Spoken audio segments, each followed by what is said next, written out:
Yeah, yeah. So the virus actually can affect, like one person can affect at least two people or three people, which means at least we'll have 10 to 15 million infected in like a week or 2 weeks, okay? And these 15 millions will affect also two or three people. So the numbers will be growing. Like 3 days ago, exponentially. Yes, 3 days ago, the numbers of suspected people was not even 10,000, okay? Yeah, it jumped from around 6,000 to Now, 10,000 and now it is 17,000. yeah. It is 17,000 right now. I just checked. It's 17,000. So just within 3 days, it's like a month. So it is growing fast. But I think the positive side of this virus, Yeah. its fatality. Its fatality is only 2% as of now. It's only Sure. 2%. Sure. And which is a good thing compared to other viruses. Like, for example, you have Ebola. Ebola, I think it's more than 80%. Like, if you get Ebola, you have a chance of 8 out of 10 you will die. That's the point. So this virus is not very fatal, but the problem is you can't contain it really good because you never know until 14 days later Yeah. you have been infected. That's the biggest problem on this one.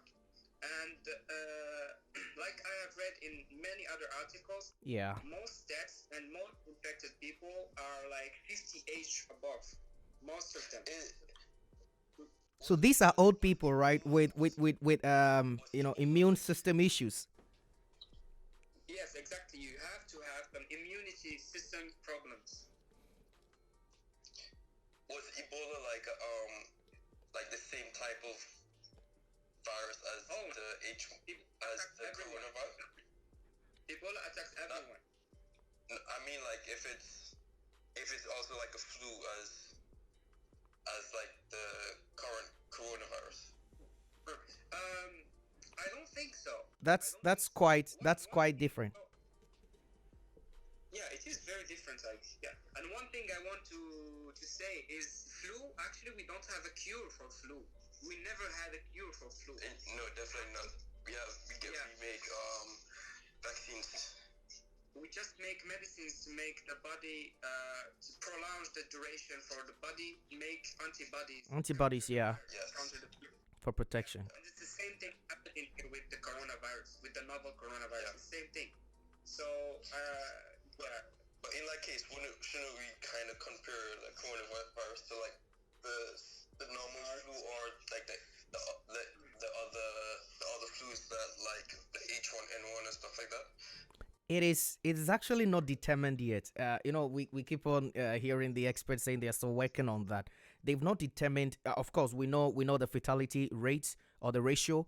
We also know about how the infections after right after the 14 days how it speedily affects the person, and we get flu, and it goes to the point where there is fever and lung issues and breathing issues, and then if it takes your life, that's it. But they've not established whether. I always like to look at the scale of severity. When you look at the scale of severity, start from normal flu, cough, and all this stuff, and then they are also saying with SARS, for example, SARS was quick death, it's like sudden death, just with SARS and then Ebola, you see. So they are trying as they still keep on, and it's all still in in a context of like they don't know. But we know that there are people that are recovering now, as we've discovered. The recovery rate is overshadowing the death rate, which is a good thing. Yeah, because I'm hearing like it's basically a flu, but it's really it hits you really bad, Because I've read reports of like people who've got who've recovered from the flu, Mm-hmm. and they say the way they explain that it sounds like the worst flu that they ever get, but it's a good thing that it's once you're healthy you stand a very good chance of recovery. Okay, guys. So let's. Mm-hmm. Ayman, you can go on. Yeah, you know what I am impressed about? Okay. How China is actually trying and succeeding in containing the this 1,400,000,000 people. Yeah. To control them and taking everything into chaos. Yeah. That's really amazing, impressive. I don't think my country or any other country would have done the same, really. Yeah, there are a whole lot of people that are jumping on the ship of praise for China, and they are all, they keep saying that it's impressive how China has really handled that, because of the sheer numbers, the numbers that are in this country, and what it could actually do. And we have to know that Chinese travel now. Chinese travel more than any other nationals. They are almost in every part of the world. Chinese travel everywhere, which is why there are recorded cases in so many countries now. I think it's almost about 20 countries now, and all the various continents, apart from Africa. And Africa, there are some, suspicions, and there are some word out there, but not confirmed yet. It's not a fact that there is a recorded case in Africa. For that reason, I really don't know why Africans have been immune to that, because I know there are students that really traveled home. There are some students that really went home, and some also actually left Wuhan to go back home. But for a good reason, I should say, there is no contraction, there is no issue when it comes to the disease, infecting people, or like there is no reported case in Africa now. But in any part of, on all the continents apart from Africa, there are recorded cases or suspected cases. Yeah, that's weird though. It's weird. I don't know.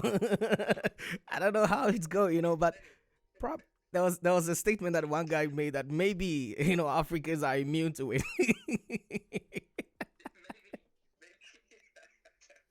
I don't know the possibility. Yeah, we saw the video from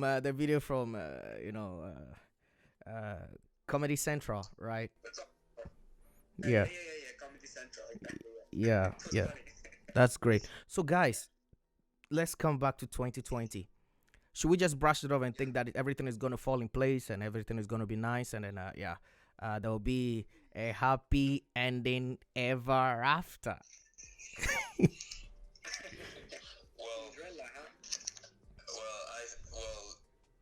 A year has 12 months, so yeah.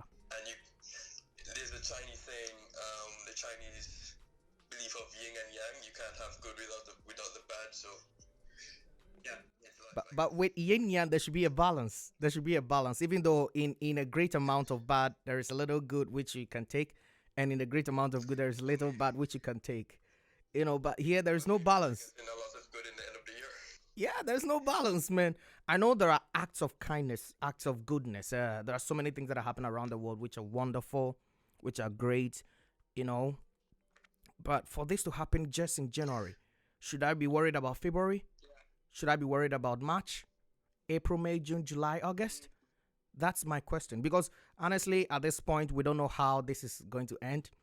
I try to think about when things will get back to normal and we can go back to our various labs and our various classes. And then, for those that have to go back to work, when they can go back to work, we just don't know. And I can only presume, I can assume that hopefully in the next 2 months, things will just go down back to normal. What do you guys think? When is it going to end? How is it going to be? And what should we expect?